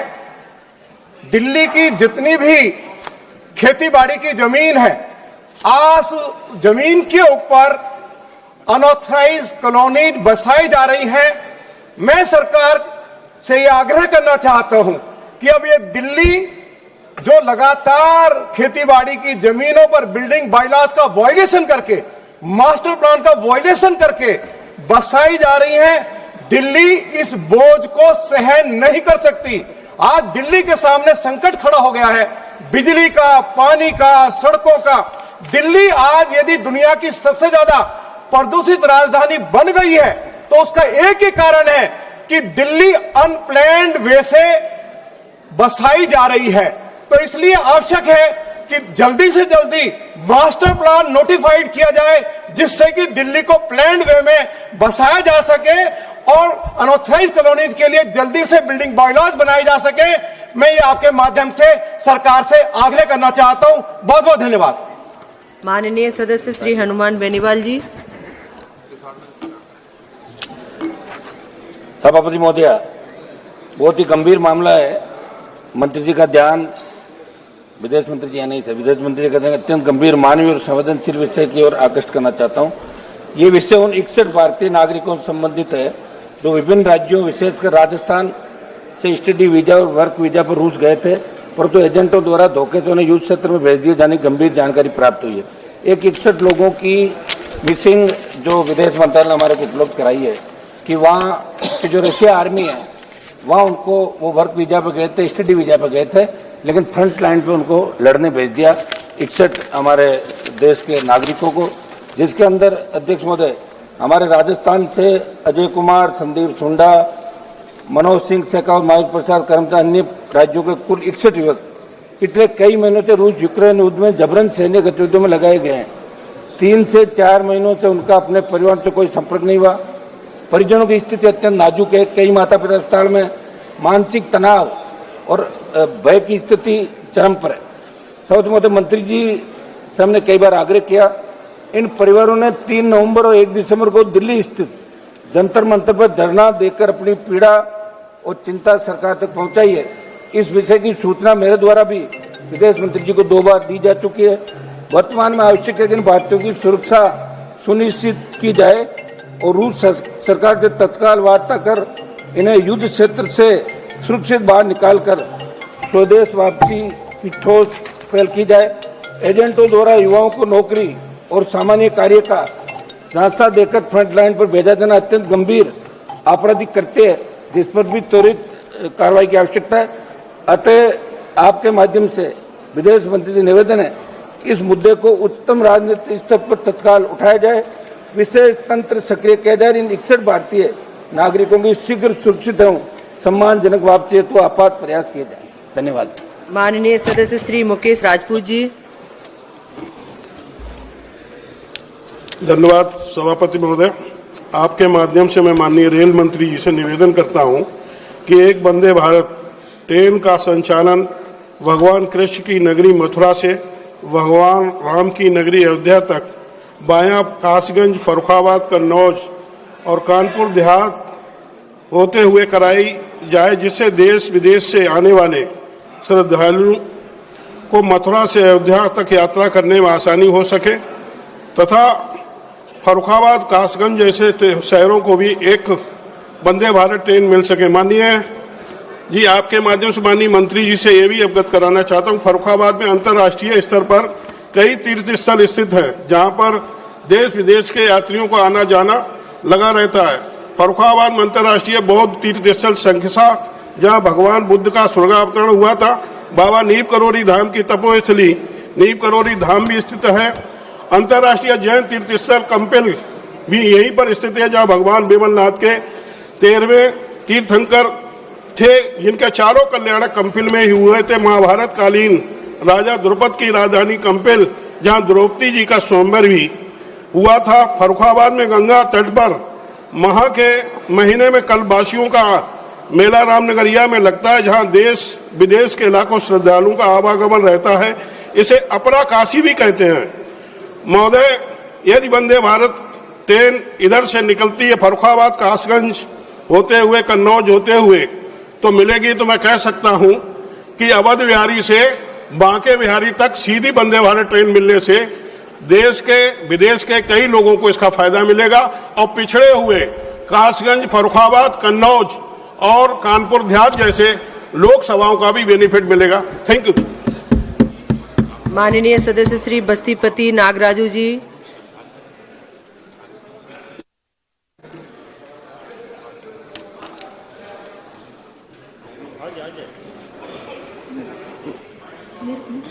Speaker madam. माननीय अध्यक्ष महोदय, आपका धन्यवाद।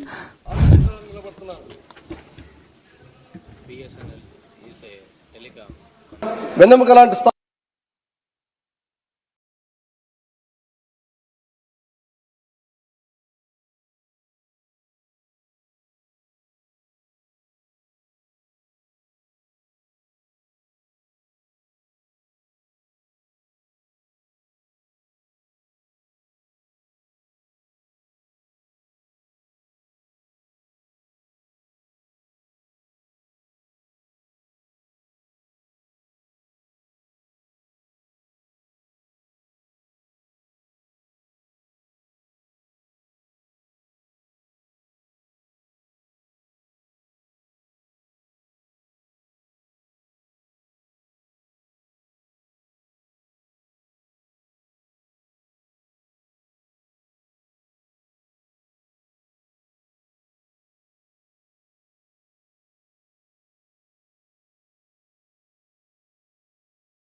धन्यवाद सभापति महोदय। मैं आपके माध्यम से आयुष मंत्री आदरणीय जागव जी का ध्यान मेरे लोकसभा क्षेत्र में आयुर्वेद महाविद्यालय पपरोला के विषय में दिलाना चाहता हूं। सभापति महोदय, ये महाविद्यालय हिमाचल प्रदेश में अपनी तरह का एकमात्र संस्थान है। पूरा परिसर पहाड़ियों से घिरा है, हर्बल वनस्पतियों से समृद्ध है। इस महाविद्यालय को भारत सरकार के आयुर्वेद शिक्षा नियामक संस्था भारतीय चिकित्सा परिषद द्वारा मान्यता प्राप्त है। भारत के आयुष विभाग द्वारा इस महाविद्यालय को विशेष संस्थान का दर्जा दिया गया है। 5 करोड़ रुपए की अलग से निधि प्रदान की गई है। मैं केवल आपका ध्यान मंत्री जी का आपके माध्यम से दिलाना चाहता हूं, ये महाविद्यालय राष्ट्रीय महत्व का संस्थान बने। जब हमारी सरकार हिमाचल प्रदेश में थी, इसकी एक योजना बनाकर केंद्र में भेजी गई थी। वहां हिमाचल में पहाड़ी क्षेत्र के लिए योजना है आयुष विभाग की कि वहां राष्ट्रीय महत्व का एक संस्थान बने, और ये सभी पैरामीटर्स पूरा करता है। सभापति महोदय, मैं आपके माध्यम से एक और ध्यान दिलाना चाहता हूं कि ये विद्यालय एड्स जागरूकता, क्षय रोग उन्मूलन कार्यक्रम, पल्स पोलियो कार्यक्रम जैसे राष्ट्रीय स्वास्थ्य कार्यक्रमों को लागू करने में पूर्ण सहभागिता प्रदान करता है। मेरा आपके माध्यम से अंत में मैं ये कहना चाहता हूं कि ये राष्ट्रीय महत्व का संस्थान बने, यानी नेशनल इंस्टीट्यूट ऑफ आयुर्वेदा। इससे आयुर्वेद के क्षेत्र में विशेष वित्त पोषण होगा, अधिक कार्य कुशलता, गुणवत्ता एवं अनुसंधान में बढ़ोतरी होगी और ये लोकहित में एक बहुत बड़ा निर्णय होगा।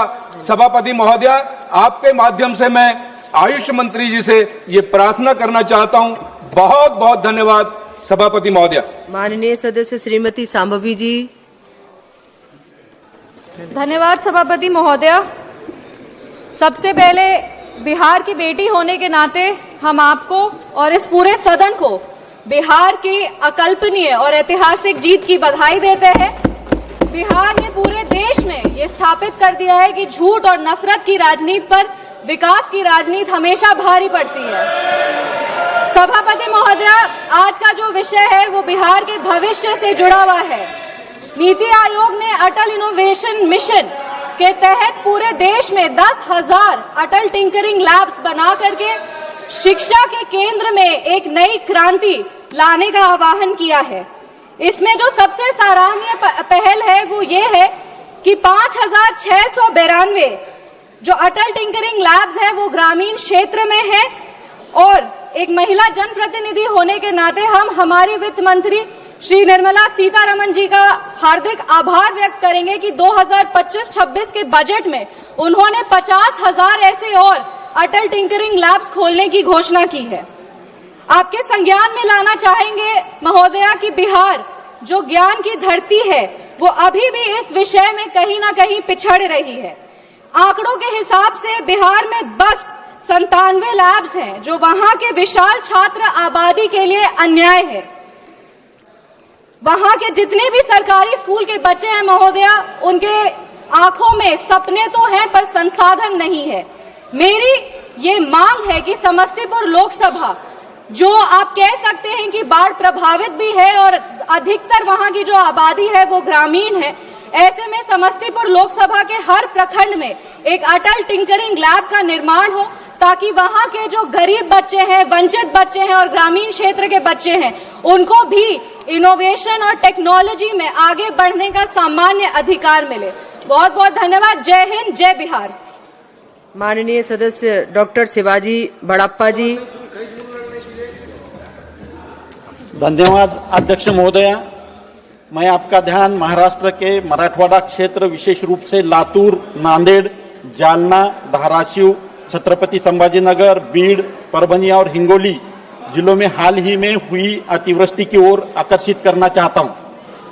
इस भीषण वर्षा के कारण किसानों की भूमि पूर्णतः क्षतिग्रस्त हो चुकी है तथा उनकी खड़ी फसलों को भारी नुकसान पहुंचा है। कई स्थानों पर उनकी उपजाऊ जमीन कटकर बह गई है। परिणाम स्वरूप मराठवाड़ा के किसान इस समय गंभीर आर्थिक संकट का सामना कर रहे हैं। दुर्भाग्य की बात यह है कि अब तक महाराष्ट्र सरकार द्वारा प्रभावित किसानों को जो मुआवजा प्रदान किया गया है वो अत्यंत अपर्याप्त है। कई किसानों की बहुत अधिक भूमि कटकर बह गई है। इसके बावजूद महाराष्ट्र सरकार द्वारा केवल 2 या 3 हेक्टेयर तक की मुआवजा देने की योजना बनाई जा रही है, जो कि न्यायोचित नहीं है। अतः मैं इस सदन के माध्यम से माननीय कृषि मंत्री महोदय से निवेदन करता हूं कि महाराष्ट्र राज्य के मराठवाड़ा क्षेत्र के अतिवृष्टि से प्रभावित किसानों की कटकर बह गई भूमि को तत्काल महाराष्ट्र सरकारी एजेंसियों के माध्यम से दुरुस्त कराया जाए तथा उन्हें उचित और पर्याप्त मुआवजा तुरंत प्रदान किया जाए। धन्यवाद। माननीय सदस्य श्री हरिभाई पटेल जी। बहुत बहुत धन्यवाद माननीय अध्यक्ष महोदया।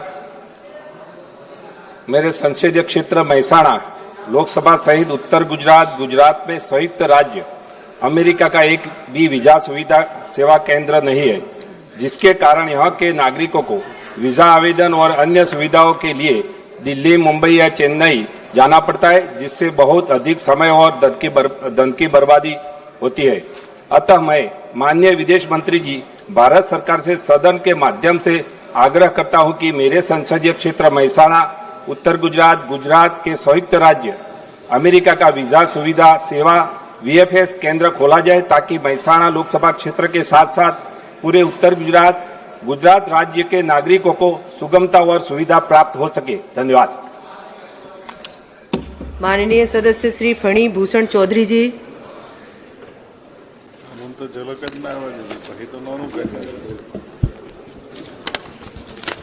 मैडम स्पीकर, सभापति महोदया,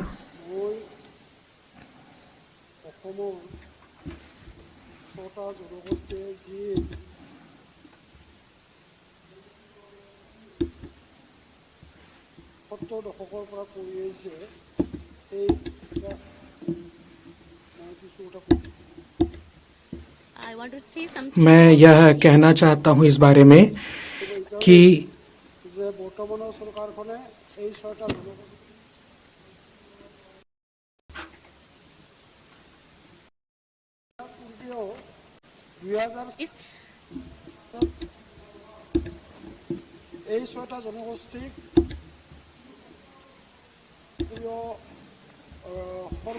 সিদ্ধান্ত গ্রহণ করা হয়েছিল আর সেই মতে 2007 চনত अपनी ओर 2007 उस समय के प्रधानमंत्री माननीय मनमोहन सिंह महोदय के उनको एक स्मारक पत्र प्रदान किया गया था। मैं भी उस समय मैं उनका मेंबर उस समय कांग्रेस सरकार ने कोई भी उसमें पहलू उन्होंने नहीं उठाया था। मोदी जी के सरकार आने के बाद हमने देखा है ये 6 जनगोष्ठी ने ऐसी होने के लिए मान्यता देने के लिए उन्होंने काम किया है। Special internal security ministry of और उनके नेतृत्व में उन्होंने एक समिति गठन करके उसके अनुसार उन्होंने असम में एक ग्रुप ऑफ मिनिस्टर्स के उन्होंने एक समिति गठन किया था। उस समय में उन्होंने उस कमेटी के अंदर गवर्नमेंट ऑफ असम को communities the quantum of reservation for OBCs and measures to safeguard the interest of existing tribes of Assam এনেধৰণে তেওঁলোকে মন্ত্ৰী গোটৰ এখন उस हिसाब से उन्होंने मंत्री गोट के एक समिति बना के उसके लिए সেইমতে এখন অসম চৰকাৰে মন্ত্ৰী গোটৰ minister of group of ministers of form কৰি 2019 চনত যোৱা 30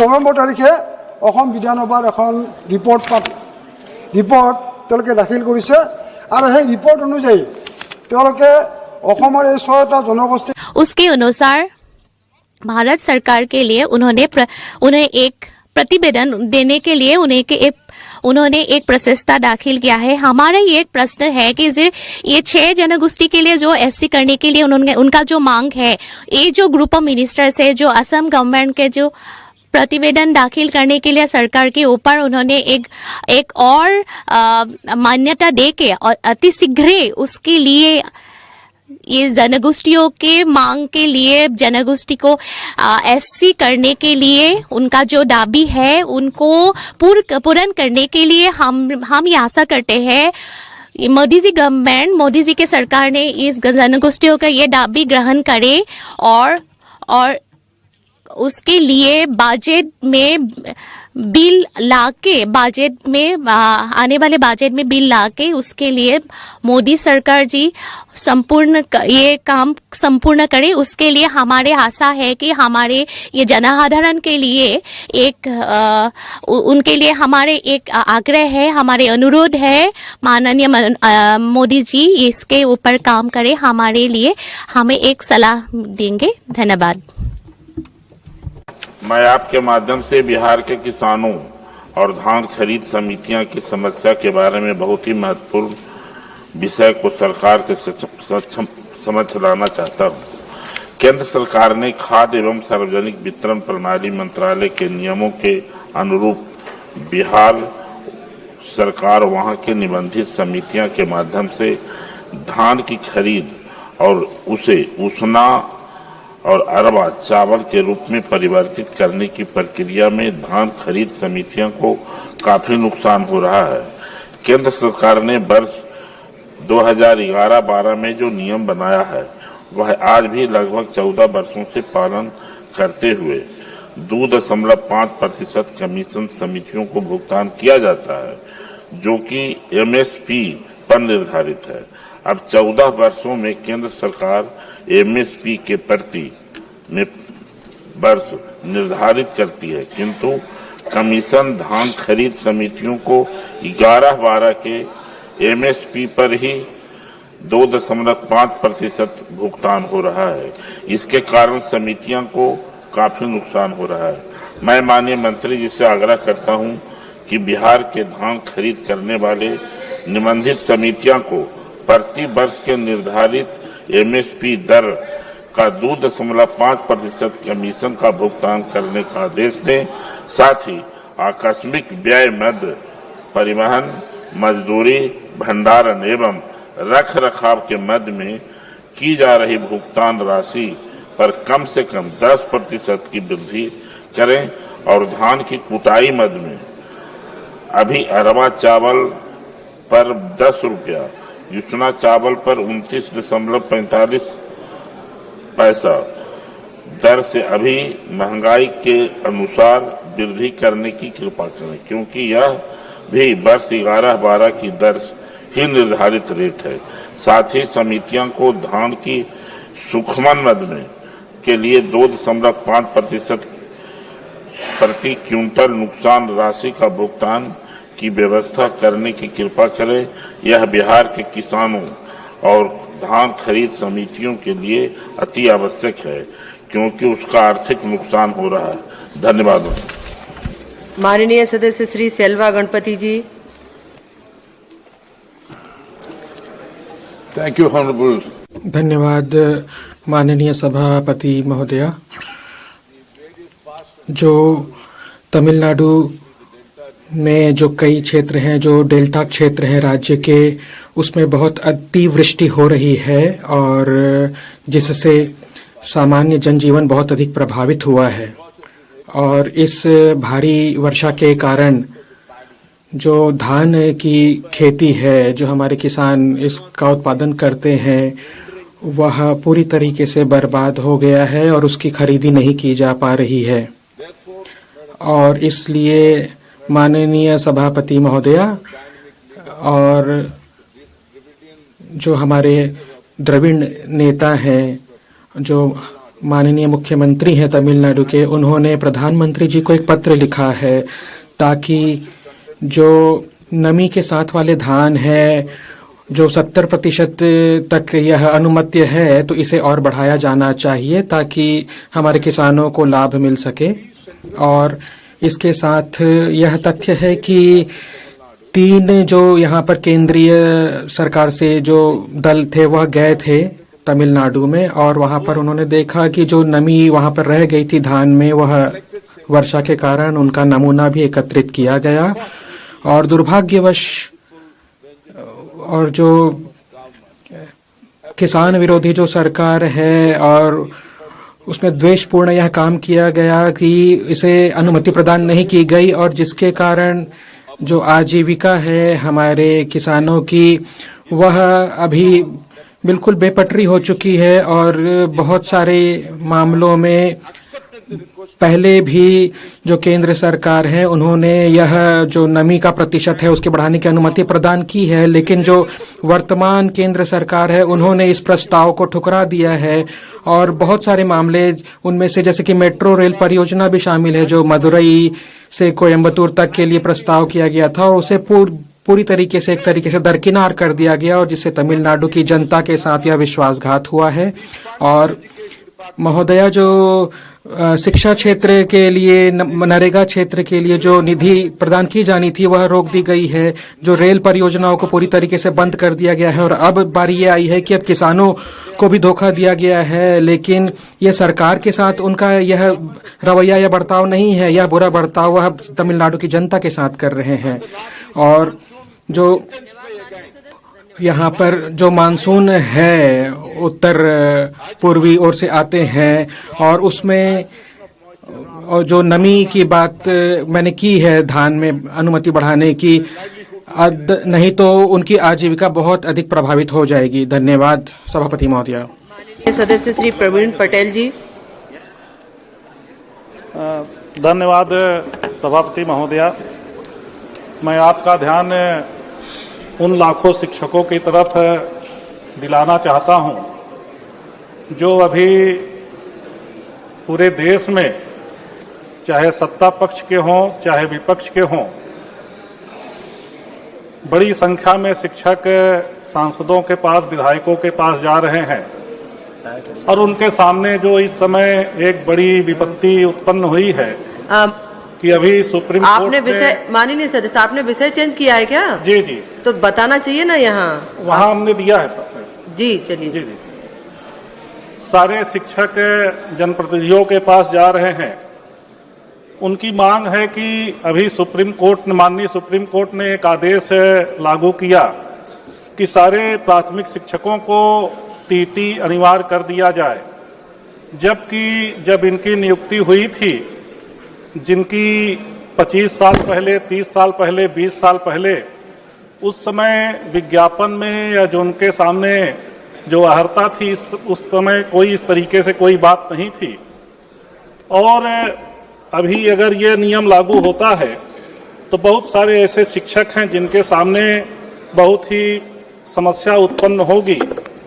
मैं सरकार से मांग करता हूं कि लाखों शिक्षकों के भविष्य को देखते हुए, इसलिए कि 2009 में जो शिक्षा का अधिकार अधिनियम लागू हुआ, उसके बाद जिनकी नियुक्ति हुई उनको टीटी के लिए तो मान लीजिए अनिवार्य किया जाए, लेकिन उनके पहले जिनकी नियुक्ति हुई है टीटी से उनको छोड़ दिया जाए, जिससे शिक्षकों के सामने कोई सामाजिक रूप से जो समस्या उत्पन्न हो रही है उनके सामने ये समस्या न उत्पन्न हो।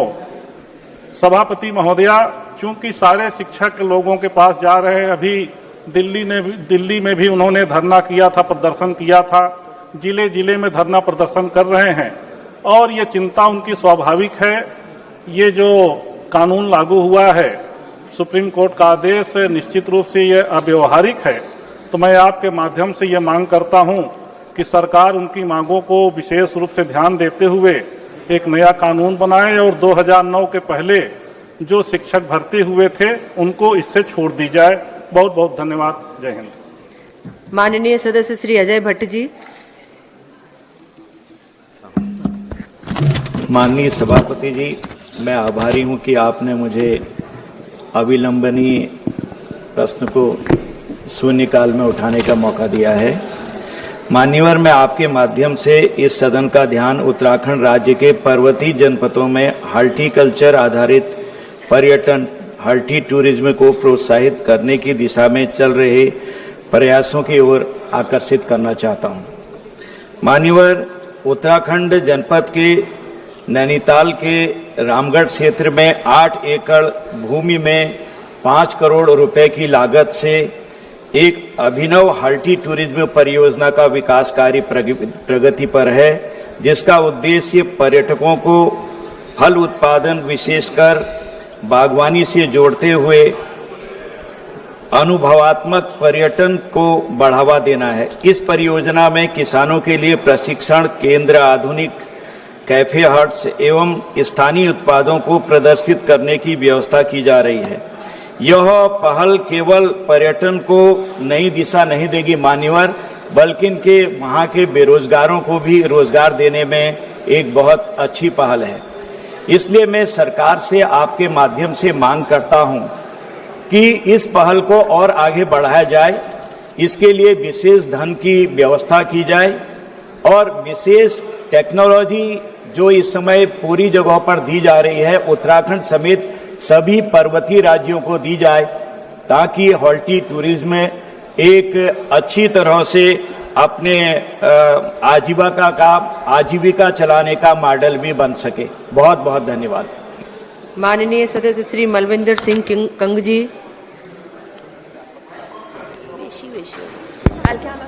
थैंक यू सभापति जी। अहम विषय पर भारत सरकार का ध्यान दिलाना चाहता हूं। पिछले दिनों पंजाब में बड़े स्तर पर फ्लड आए, जिसके कारण हमारे तकरीबन 6 जिलों के 2500 गांव, सभापति जी 2500 गांव पूरी तरीके से तबाह हुए।